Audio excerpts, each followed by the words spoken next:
You ever had someone in the family who just didn't know when to stop? Who thought they were untouchable because they were related by marriage? That's my brother-in-law, Kyle. He thought he could bulldoze over everyone, including me. What he didn't know? I'm the zoning director of this entire district. And I don't just know the rules. I make the rules. So when he crossed the line, he picked the wrong guy to mess with. It all started after Kyle inherited a piece of land from his late uncle, a rugged 12-acre plot right at the edge of our town's historic district. It wasn't much to look at, mostly overgrown brush and old farm fencing, but it bordered protected woodland and a waterway. That meant it came with a whole heap of zoning restrictions. Of course, Kyle didn't care. Within a week of getting the deed, he was already making plans to turn it into a commercial RV park. I remember the first time he brought it up at our family dinner. He had that smug, confident smile on his face, the one he wears when he thinks he's the smartest guy in the room. "I've already contacted some investors," he said, slicing into his steak like he was closing a $1 million deal. "It's going to be the biggest RV stop between here and the state line. And you, buddy," he pointed at me with his fork, "you're going to help me fast-track the permits, right?" I didn't even blink. You realize that property is zoned agricultural, right? It's in a protected watershed zone. You can't just pave over it. He waved me off like I was just some clerk. "Come on, you're the zoning guy. Change the rules. Push it through. Who's going to stop you?" I didn't answer him then. I just looked at my wife across the table, his sister, and saw the tension in her face. She'd grown up with Kyle's manipulations and knew exactly how far he'd push. I didn't want to drag family into it, but I could already feel the storm coming. Sure enough, 2 weeks later, my office received a rezoning application and signed, unnotarized, and blatantly flawed. Kyle had submitted it under a shell LLC, hoping to fly under the radar. Worse, he'd already started clearing trees on the property without waiting for approval. Our inspection team flagged it during a routine drone survey, and when I showed up on site the next day, I found him with a backhoe and 2 laborers digging trenches near the riverbank. "You need to stop, Kyle," I said, stepping over a pile of ripped-up roots. "You're in violation of 3 county ordinances right now, and that's just what I can see." He looked up from the cab like I was interrupting his backyard barbecue. "What violation? This is my land." "Yeah, and it's in a conservation overlay. You're within 100 feet of a protected stream. You need environmental clearance, historical impact assessments, none of which you even applied for." He shrugged. "I'll pay the fines. Just do your thing. Push it through the system. No one cares about this junk land anyway." That's when I realized this wasn't just ignorance. It was arrogance. Kyle believed the rules didn't apply to him because he was family, because he thought he had leverage. What he didn't realize was that zoning laws don't bend for bullies. I went back to the office that night and pulled everything I could find on the parcel. Turns out, not only was it in a protected corridor, it was directly adjacent to a Native American burial site, flagged on the state registry since 1983. That meant federal oversight. It also meant any disturbance could trigger an archaeological investigation. Kyle had no idea what kind of mess he was stepping into. The next morning, I issued a stop work order and sent enforcement to his site. He tore it off the fence and kept working. So we sent code enforcement with law enforcement, and that's when things got serious. He got hit with a $25,000 fine and a court summons for environmental destruction. His investors started pulling out the same week. But Kyle didn't back down. He showed up at my house, not once, not twice, but 3 times, demanding I fix this. He even tried using my wife as leverage. "Talk to your husband," he told her. "He's ruining my future." That's when my wife snapped. "No, Kyle. You ruined it the moment you thought you could use family to break the law." But Kyle wasn't finished. He found a crooked consultant who promised they could reclassify the land behind closed doors. Little did he know, I already knew about this guy. He'd been caught in 3 other counties falsifying environmental surveys. So I set a trap. I had my assistant pose as a land developer, arranging a meeting with this so-called expert.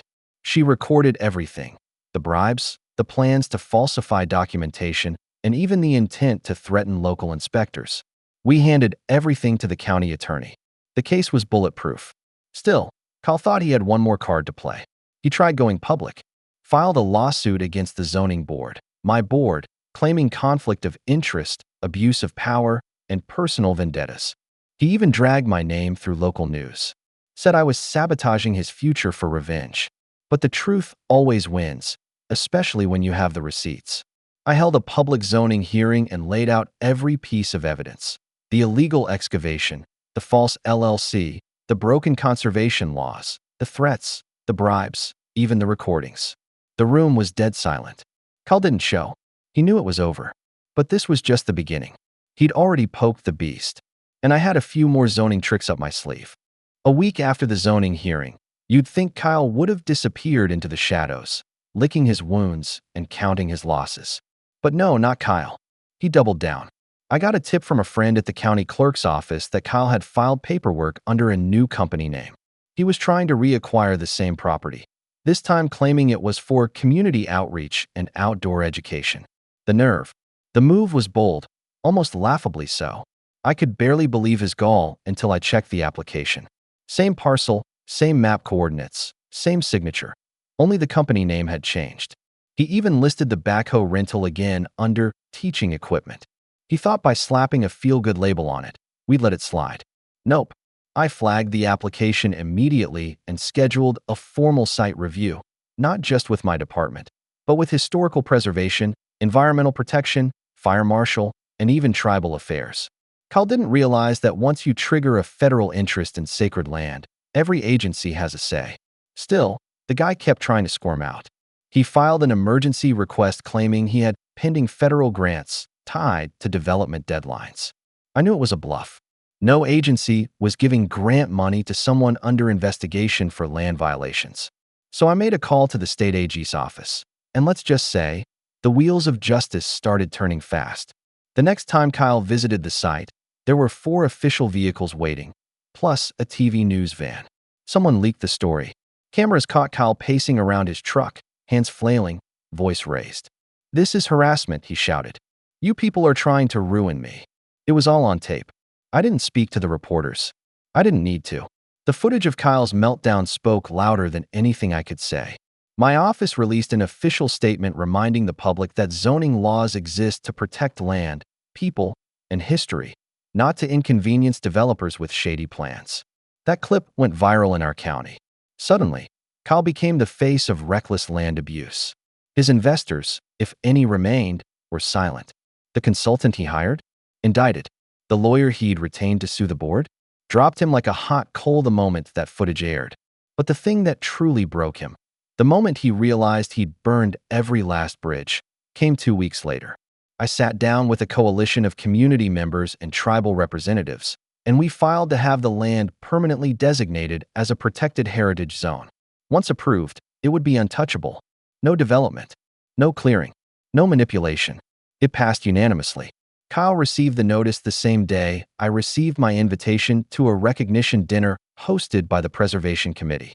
They were honoring my efforts to protect sacred land and uphold legal integrity, even under family pressure. Funny, right? The same guy Kyle thought he could control, now being honored for holding the line. I'll never forget what happened that night after the ceremony. My wife and I got home late. The house was quiet, and sitting on the front steps, head down, was Kyle. He looked up at me, eyes bloodshot, voice low. "I lost everything, man. The investors, my job, my wife's talking about leaving me. I didn't mean for it to get this bad. I just wanted something that was mine. I thought if I could build this RV park, people would finally take me seriously." I stood there, not speaking, not moving. For a moment, I felt something almost like sympathy. Almost.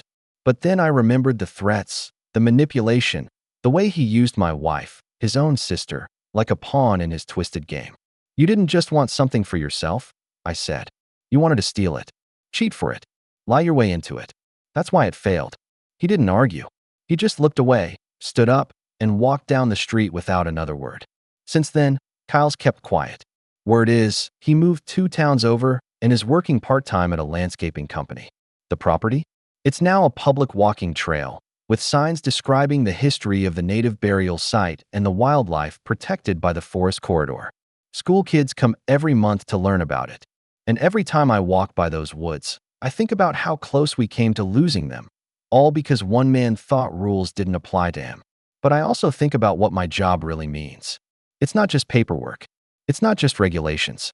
It's about protecting what matters, from people who think power can be bought, bullied, or borrowed through bloodlines. Kyle crossed the line thinking I wouldn't stop him because we were family. Too bad he forgot who draws the lines around here.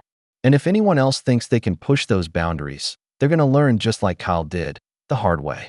Subscribe for more real-life stories where power, pride, and payback collide, where justice always finds a way.